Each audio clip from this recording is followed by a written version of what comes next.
کتنے پیشنٹس کا علاج پورے سال میں SIUT میں ہوتا ہے اور خرچہ کتنا آتا ہے؟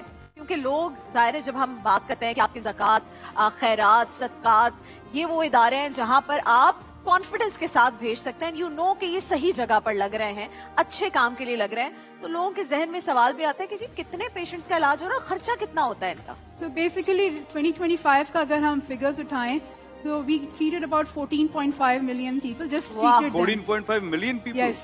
Oh. I hope I got it right. Liaquat? Right.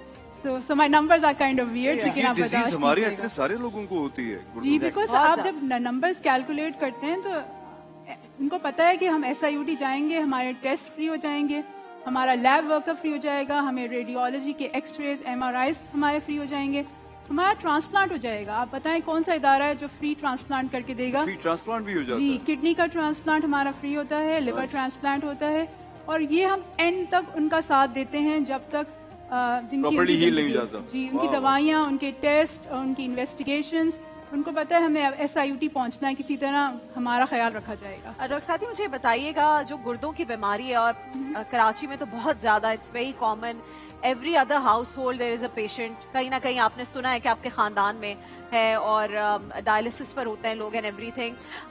کیا اس میں کچھ کمی آ رہی ہے آپ لوگوں کی اویئرنیس سے یا کام سے، کیونکہ آپ لوگ اویئرنیس کیمپینز بھی چلاتے ہیں، اس سے کچھ کمی آ رہی ہے یا it's still going on the same rate? Basically سب سے کامن بات یہ ہے کہ اویئرنیس، جیسے آپ نے سب سے پہلے بتایا، پیپل لوگوں کو پتہ ہے کہ جی ہمارا بلڈ پریشر ہے اور ہم ڈائبیٹک ہیں اور ہماری اس بیماری کی تشخیص کر دی گئی ہے اور ہمیں دوائی لینی ہے، تو دیٹ مینس کہ number should be coming down. لیکن جب سب کو پتہ ہو کہ بھی لوگ دوائیاں نہیں استعمال کرتے ہیں، سب سے بیسک المیہ یہ ہوتا ہے آپ انہیں سمجھا کے جاتے ہیں کہ دوائی آپ نے صبح شام کھانی، دوائی بند نہیں ہوگی، اتنے عرصے چلے گی، ہو سکتا ہے آپ کی کیس میں لائف بھر چلے گی، بٹ وہ کوئٹ کر دیتے ہیں، ٹریٹمنٹ لیتے ہی نہیں ہیں، اور پھر جب انہیں اینڈ سٹیج میں پہنچتے ہیں، جب کڈنی فیلئر ہو چکا ہوتا ہے، تو تب وہ آتے ہیں تو پتہ چلتا ہے جی ہم نے تو دوائی کھانی چھوڑ دی تھی بیکاز ہم نے بلڈ پریشر تو ٹھیک ہے نا، بلڈ پریشر مار تو نہیں رہا نا، مجھے کیسے پتا مجھے بلڈ پریشر. ڈائبٹیز اور بلڈ پریشر تو ایسی بیماریاں ہیں جو کہ ٹریگر کرتی ہیں اور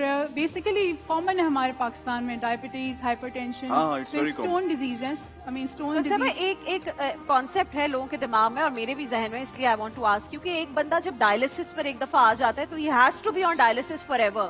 از اٹ ٹرو یا پھر ہے ایسا کہ اس میں شفا مل جاتی ہے؟ تو basically you need to identify, آپ کو آئیڈینٹیفائی کرنا ہے کہ یہ وجہ جو ڈائلسس پہ آنے کی اکیوٹ تھی، اچانک ہوئی، یا کچھ عرصے سے چل رہی تھی جس میں کڈنی اب فیلئر میں جا چکی ہے اور اب مریض کا حتمی جو ہے صرف ڈائلسس پہ ہی ڈیپینڈنٹ ہے اور آگے چل کے اس کا ٹرانسپلانٹ ہوگا.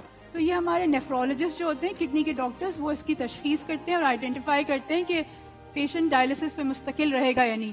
اور ایسا کیسز نہیں ہے کہ صرف ہمیشہ ڈائلسس پہ رہیں گے، they come off the dialysis as well, and پھر ان کے رینل فنکشنز نارمل بھی ہو جاتے ہیں، یعنی شفا مل بھی جاتی ہے. جی بالکل.